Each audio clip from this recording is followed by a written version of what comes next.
हाय बच्चों आज प्रश्नावली 1A का क्वेश्चन नंबर 8 देखेंगे। ठीक है बच्चों, तो चलो देखते हैं। तो देखो बच्चों, क्वेश्चन नंबर 8 क्या बोल रहा है, मैंने यहाँ पे लिख दिया। देखो बोल रहा है, देखो किसी परेड में 616 सदस्यों वाली एक सेना की टुकड़ी को 32 सदस्यों वाले एक आर्मी बैंड के पीछे मार्च करना है।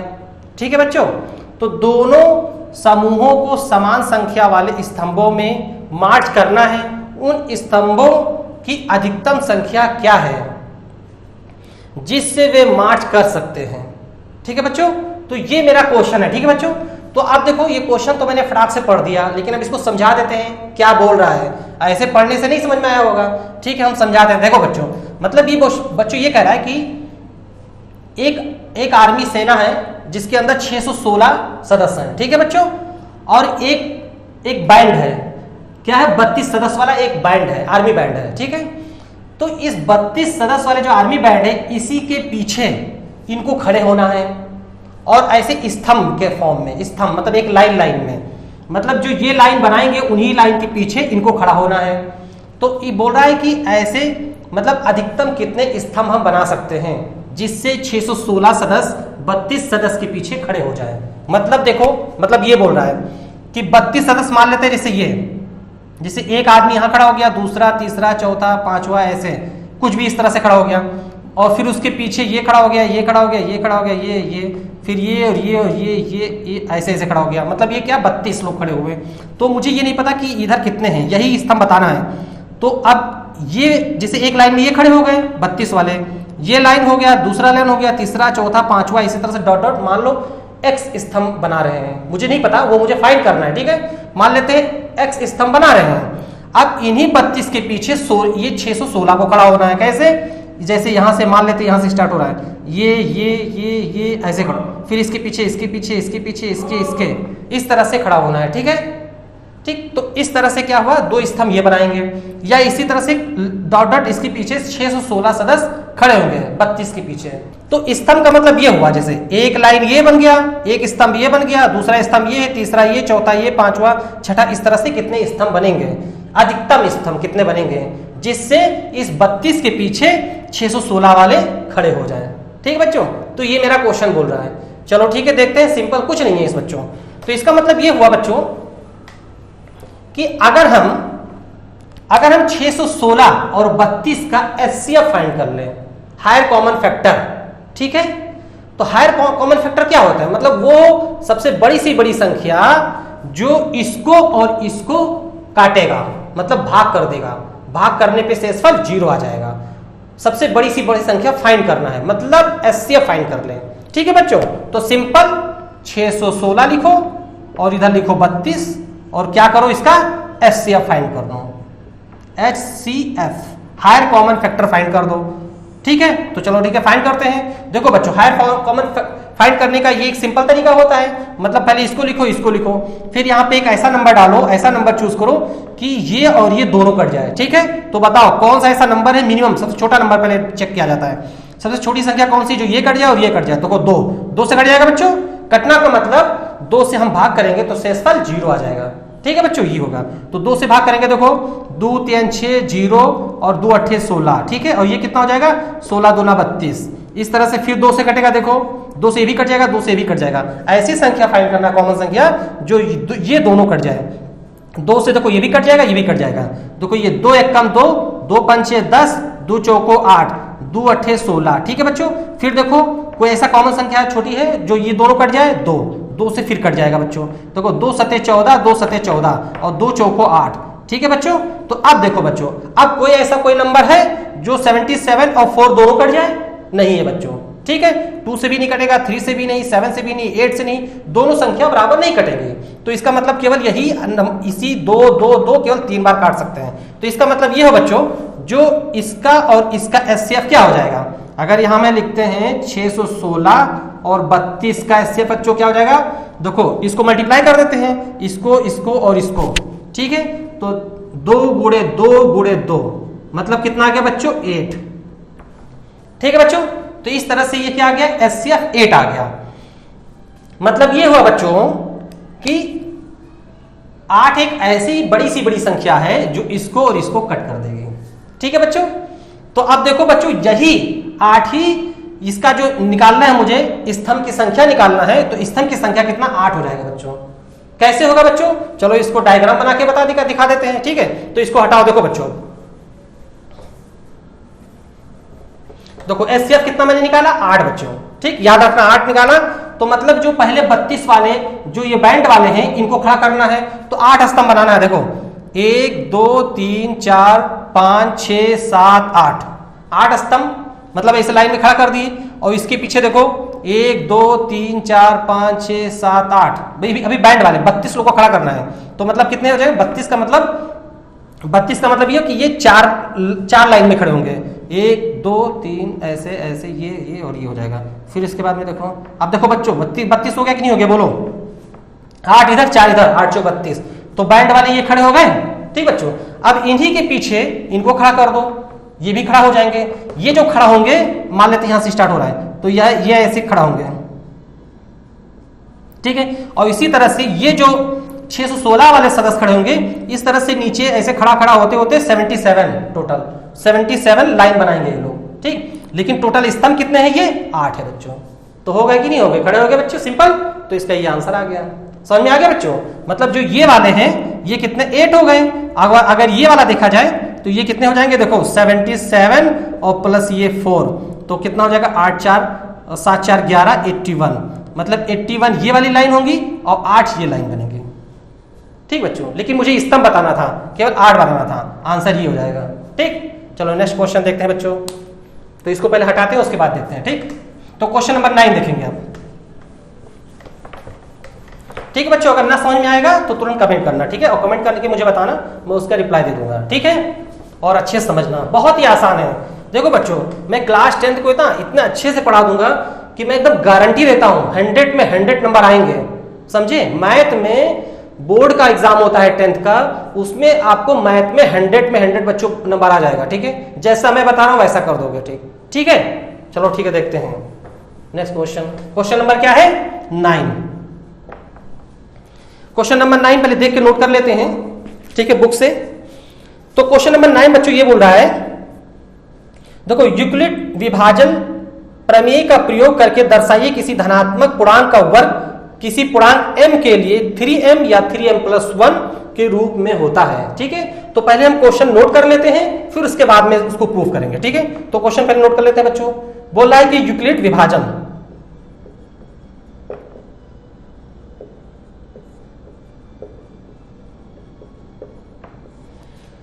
विभाजन प्रमेयता का प्रयोग करके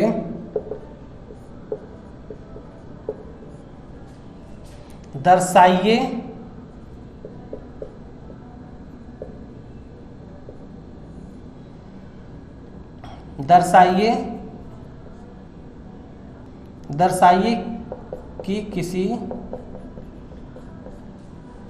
किसी धनात्मक पूर्णांक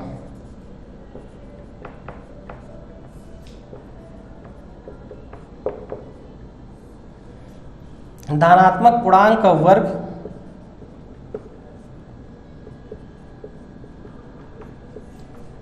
किसी पूर्णांक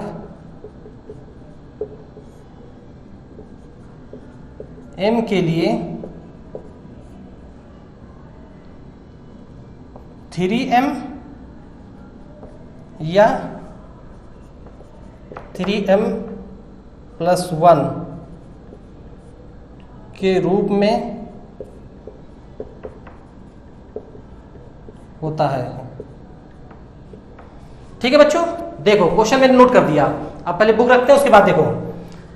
तो बच्चों क्वेश्चन क्या बोल रहा है कि यूक्लिड विभाजन प्रमेयता का प्रयोग करके दर्शाइए कि किसी धनात्मक पूर्णांक का वर्ग किसी पूर्णांक m के लिए 3m या 3m+1 के रूप में होता है, ठीक है बच्चों। तो मुझे प्रूफ ये करना है कि मतलब यूक्लिड विभाजन का मेथड का प्रयोग करना है, ठीक है बच्चों। और मुझे ये दर्शाना है कि कोई भी अगर धनात्मक पूर्णांक लें और उस धनात्मक पूर्णांक का अगर हम वर्ग करें और वर्ग करने पर, और मान लेते हैं कोई पूर्णांक जो m है, m के लिए अगर उसको हम धनात्मक पूर्णांक का स्क्वायर करें, वर्ग करें, वर्ग करने पर वो बच्चों 3m या फिर 3m+1 के फॉर्म में लिख सकते हैं या बनेगा। ठीक है बच्चों, ये मुझे प्रूफ करना है। सिंपल, चलो देखते हैं, जैसा बोल रहा है उसी हिसाब से करते रहेंगे, आंसर आ जाएगा। ठीक है बच्चों, तो मुझे क्या करना है, ये प्रूफ करना है। चलो देखते हैं। तो देखो बच्चों, सबसे पहले तो मुझे मान लेना है, कोई एक पूर्णांक मान लेते हैं। ठीक है, कोई धनात्मक पूर्णांक, मतलब ये हम मान लेते हैं, क्योंकि धनात्मक पूर्णांक का वर्ग करना है तो पहले हम धनात्मक पूर्णांक मान लेते हैं। तो यहां पे लिखते हैं बच्चों, देखो, माना कोई धनात्मक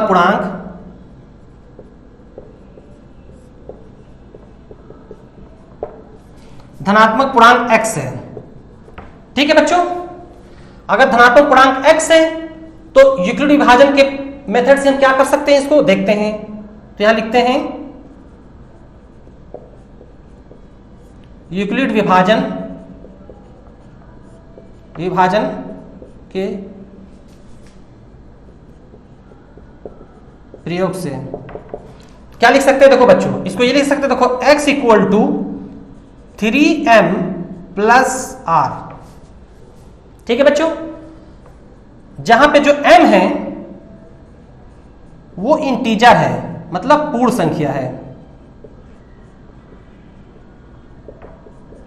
ठीक है बच्चों, और जो r है, r होगा बच्चों 0 या 0 से बड़ा होगा या फिर 3 से छोटा होगा। यही तो है बच्चों यूक्लिड विभाजन मेथड, यही है ना। ये मैं बता चुका हूं, थ्योरी स्टार्टिंग में ही फर्स्ट लेक्चर में बता चुका था। ठीक है, तो ये होता है बच्चों, लिख सकते हैं ये। अब देखो बच्चों, अगर मैंने क्या माना कि r की वैल्यू क्या हो सकता है, 0 हो सकता है, 0 से बड़ा हो सकता है, और बड़ा ऐसा होगा कि 3 से छोटा तक। ठीक, तो इसका मतलब ये हो बच्चों कि r = हम लिख सकते हैं, देखो 0 के बाद में 1 हो सकता है और 2 हो सकता है, बस। ठीक है, 3 नहीं हो सकता, r की वैल्यू 3 से कम होगा, तो मतलब 2 तक ही होगा।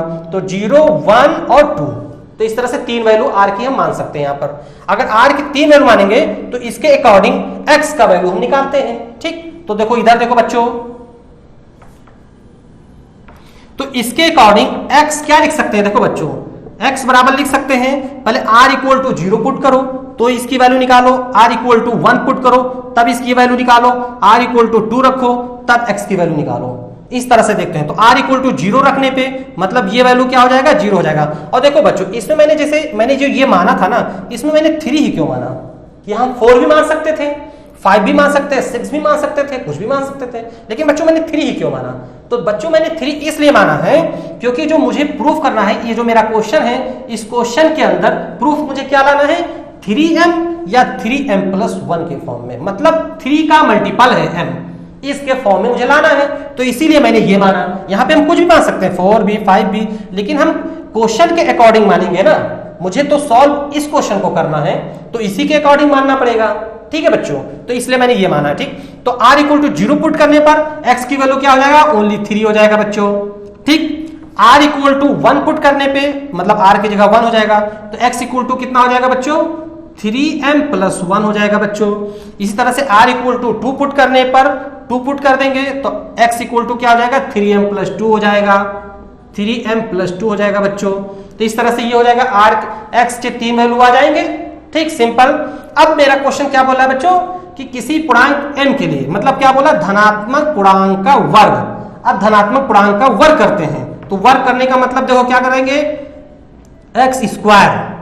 ठीक है, वर्ग यही होता है बच्चों। तो इसको स्क्वायर करने का मतलब ये स्क्वायर हो जाएगा, ये स्क्वायर, बीच में ये डैश है। ठीक है बच्चों, तो चलो ठीक है, देखते हैं। तो ये क्या हो जाएगा, देखो 3m का होल स्क्वायर, और ये कितना हो जाएगा, देखो 3m+1 का होल स्क्वायर, और ये कितना हो जाएगा बच्चों, 3m+2 का होल स्क्वायर। यही होगा बच्चों। ठीक, अब क्या करेंगे, इसको थोड़ा सिंप्लीफाई करो। तो सिंप्लीफाई करते हैं यहीं पर बच्चों, देखो ध्यान से, देखो इसको लिख सकते हैं, देखो 3 × 3 = 9m²। ठीक है, और इसको लिख सकते हैं, देखो इसको मल्टीप्लाई 3m+1 का होल स्क्वायर का फार्मूला क्या होता है बच्चों, अगर नहीं आता तो मैं देखो यहां पे लिख देता हूं। देखो a + b का होल स्क्वायर का फार्मूला होता है बच्चों, देखो a² + 2ab और +b², ये होता है फार्मूला। और इस फार्मूले के प्रयोग से डायरेक्ट हम इसकी वैल्यू रखते हैं। तो ये क्या हो जाएगा, देखो 9m² + 6m प्लस 1। इसी तरह से इसका निकालो बच्चों, ये देखो इसको थोड़ा नीचे यहाँ लिख देते हैं बच्चों ना, इस वाले का। तो ये भी इसी तरह से देखो 3 त्रिका 9 m स्क्वायर, और ये प्लस होगा 3 दूना 6 और दूनी 12 m हो जाएगा, और प्लस 4 हो जाएगा बच्चों। ठीक है, अब बच्चों क्या करते हैं, इधर हटा देते हैं, उसके बाद में इसको देखते हैं। ठीक है बच्चों, थोड़ा स्पेस कम है ना, इसलिए ऐसा बोल रहा हूं। ठीक, तो चलो इसको हटाते हैं। ये 3m लिखा था ना, यहाँ पे मैंने थोड़ा सा गायब कर दिया था, हट गया था। देखो तो अब क्या करेंगे, देखो इसको सिंप्लीफाई करो बच्चों। देखो x इक्वल टू क्या, मतलब इसको सिंप्लीफाई कैसे करना है कि मतलब देखो क्या करें, इसमें से 3 हटाओ, सब में से 3 कॉमन करो। तो इससे 3 कॉमन करोगे, देखो 3 और ब्रैकेट 3m स्क्वायर हो जाएगा बच्चों। इसी तरह से देखो ये क्या, इसको लिख सकते हैं 3, इसमें भी कॉमा करो। 3 कॉमा करेंगे, देखो 3m स्क्वायर प्लस 2m और फिर प्लस 1। ठीक है बच्चों, इस तरह से अगर इसमें 3 कॉमा करें तो देखो 3m square plus 4m bracket बंद प्लस 4, ये आ जाएगा बच्चों। ठीक है बच्चों, अब देखो बच्चों, अगर ये जो ब्रैकेट वाले हैं जितने, इस ब्रैकेट वाले कुछ भी मान सकते हैं, मान लेते हैं p मान लेते हैं, तो देखो इसको ऐसे लिख सकते हैं, x इक्वल टू मतलब क्या हो जाएगा, देखो 3p या 3p प्लस 1 या 3p प्लस 4, मतलब ये सब हो सकते हैं। मतलब ये ना समझना बच्चों यहां पर कि p यहां पर सेम है, मतलब ये सेम नहीं है। ठीक है, ये देखो 3m स्क्वायर है, ये 3m स्क्वायर प्लस 2m है, 3m स्क्वायर प्लस 4m है बच्चों। तो इस तरह से ये सेम नहीं है बच्चों। ठीक है, तो यहाँ पे मतलब 3m भी लिख सकते हैं और 3p लिख सकते हैं, 3p प्लस 1 के फॉर्म में भी लिख सकते हैं, 3p प्लस 4 के फॉर्म में भी लिख सकते हैं बच्चों। तो इस तरह से देखो ये प्रूफ हो गया, नहीं प्रूफ हो गया, देखो यही तो प्रूफ मुझे करना था ना, 3m लिख सकते हैं या फिर 3m प्लस 1 लिख सकते हैं। तो इस तरह से ये प्रूफ हो गया बच्चों। ठीक, सिंपल, ये इसका आंसर आ गया। ठीक, चलो नेक्स्ट देखते हैं। ओके बच्चों।